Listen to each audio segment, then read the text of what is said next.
Hello and welcome. In this video we're going to look at how we can enable batching in a hot chocolate GraphQL API.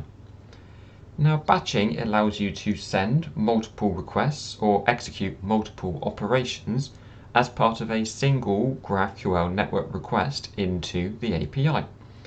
So what we're going to do first is highlight the problem that batching can help us solve. So over here on the left hand side I have a simple GraphQL API. We have an application DB context with a DB set for authors and a DB set for books. You can see here I have an author entity with an ID, a name and a collection of books, and I have a book entity with an ID, title and an author. Author having a one-to-many relationship with books. One author can author many books. In my development app settings, I have a connection string pointing to a localhost Postgres database, but feel free to use any other alternative database provider in your project. I then have a query class, which contains a query to get authors from the database and also get books from the database. And then last but not least, in the program startup logic, I'm adding in the application DB context to the services, and I'm also registering that DB context to the GraphQL server, as well as adding in our query type to the GraphQL server. I'm then mapping the GraphQL endpoints and middleware in our app.map GraphQL, and if we're running in the development environment, I am seeding the database with a range of authors and books as test data to use for the purposes of this sample. So what I am going to do is I'm going to hit the button up there to build and run the API. Like so, we can now see we have our GraphQL server running. And what I'm going to do is open up Postman here like so, and I'm going to send a request into our GraphQL API. So what I am going to do is specify the body of the request as JSON. And I'm going to create a property called query inside that JSON body. And I'm going to say query get authors like so. And I'm going to return authors, and then I'm going to return the name of each author. If I now send that request like so, you can see that we get back data, authors, and authors is a list of our 9 authors that we've added into the database, returning their name because that's what we've specified in the request. Now this is all well and good if you've just got a single request that you're making into the GraphQL API, but what if you're running multiple queries, or perhaps a mix of queries, mutations, or multiple mutations, for example? Well, you might think that you could do something like this. We've got a query there to get authors, and let's stick another query on the end, and we'll say get books. And this is going to return us books, and I'm going to get the title of each book.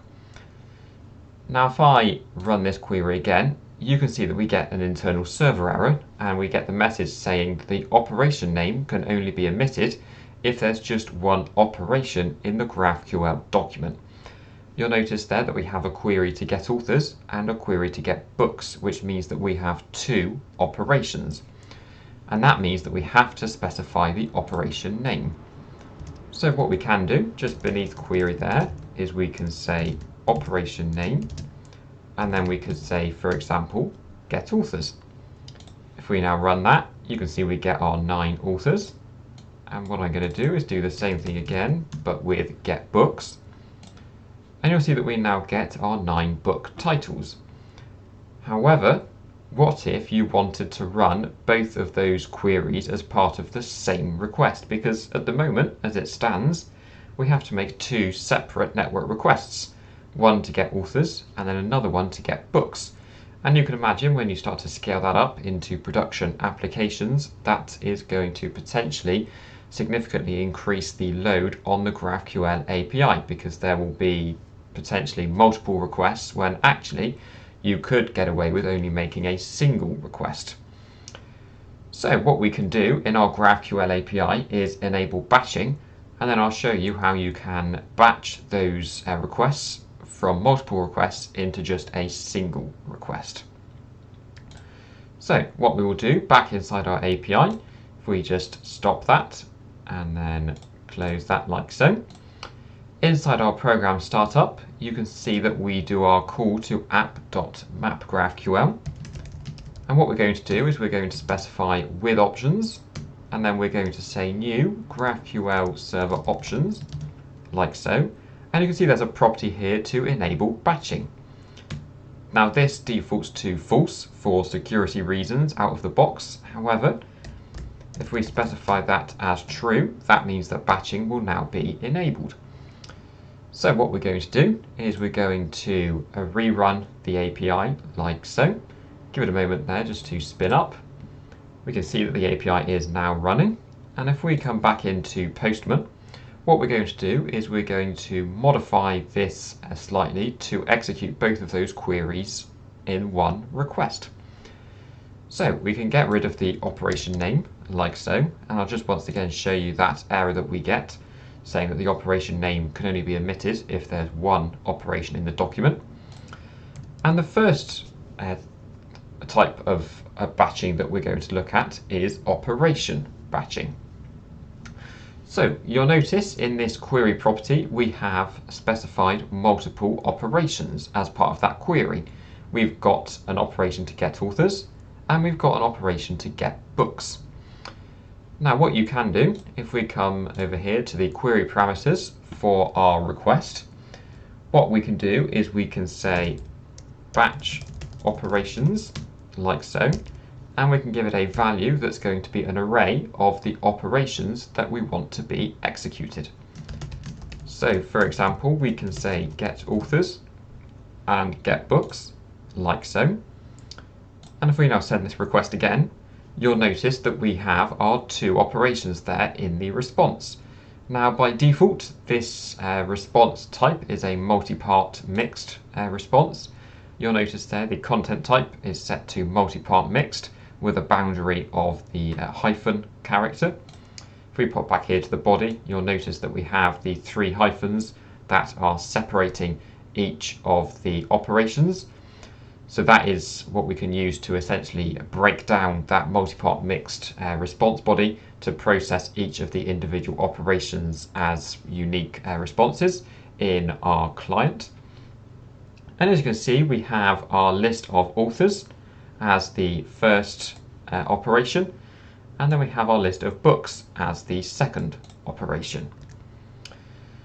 So that is one way that you can enable batching in a Hot Chocolate GraphQL API, is that you can set it up with the client using this batch operations query parameter and then specifying a list of operations. Important to note at this point that the ordering of the operations in this list will determine the ordering of the operations in the multi-part mixed response body. As you can see here, the first response is the get authors, and that's because get authors is the first operation that we requested in the batch operations query parameter.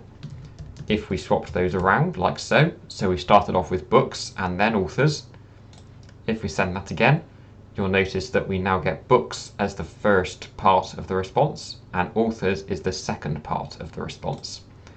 Regardless of the order that you specify in the query body of the request, the ordering is determined by the operation order in the batch operations query parameter, regardless of the order that they appear in the body of the request itself. So this is useful if you just have multiple operations as part of a single query parameter, and then you might also have a variables parameter specifying variables for those queries, for example. So that is operation batching, allowing you to specify a list of operation names with the batch operations query parameter, and then specifying each of those operations in the single query property. However, there is another type of batching that you can use in the Hot Chocolate GraphQL API, and that is request batching.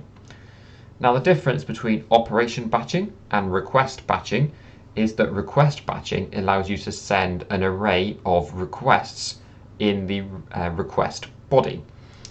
So whereas in operation batching we specify the list of operation names with the batch operations query parameter, in request batching there is no query parameter and the body of the request simply contains a JSON array with GraphQL requests. So what we will do is we will come back over here to our parameters. We will delete the batch operations query parameter since that is not used in request batching. And what we're going to do is convert our request body into a JSON array, like so. Just beautify that to split those out. And then what we're going to do is we're going to break down these queries into two separate GraphQL requests. So what I'm going to do is copy that query like so, paste it down there, and I will remove getBooks from the first query, and then I will remove getAuthors from the second query. So you can see here we've got a difference to the operation batching because we're now specifying each of the distinct individual GraphQL requests as a separate item in this JSON array in the request body. So that means that you can have multiple queries, you can have different variables depending on the request.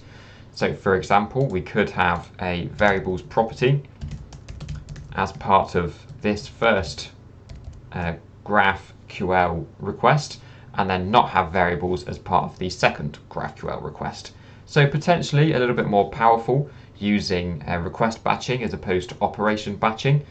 You could potentially see operation batching as a little bit more straightforward because you just have a single object in the request body with a single query property, and then you just chain multiple operations inside that query property, specifying the particular operations that you want to execute using the batch operations query parameter. Whereas with request batching, it gives you a little bit more flexibility because you can specify each distinct GraphQL request individually in this array of multiple requests. So just to show how this works, similarly to the operation batching, if we send this request in again, we get by default a multi-part mixed response back from the Hot Chocolate GraphQL API.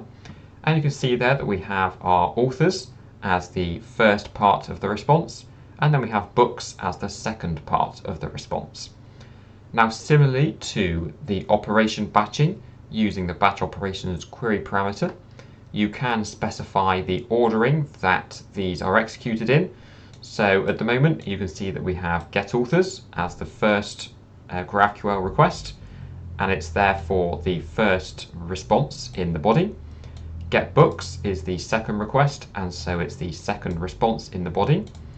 If we were to rotate those around so that GetBooks is first and getAuthors is second, if we now send that again, you'll notice in the response that we have books first and then authors second. So whereas with operation batching, you control the ordering of execution using the query parameter and the ordering of the operations in the array of that query parameter, with request batching, you control the ordering of execution by adding the GraphQL requests in their order in the list of requests. In this case here, getBooks is the first request in that array, and so it will be the first request to be executed and the first response that we will get back in the multi-part mixed response body. So that's shown you how you can enable batching in a Hot Chocolate GraphQL API. It's very straightforward. Just in the program startup, specify map GraphQL with options, new GraphQL server options, and then enable batching equals true. And that will then enable consumers of the GraphQL API to either use operation batching or request batching, and that will then allow consumers of the API to send multiple operations or multiple GraphQL requests as a single HTTP network request, which will improve performance because you won't then be sending multiple individual distinct network requests over the network. It will just be a single request with multiple GraphQL operations contained within.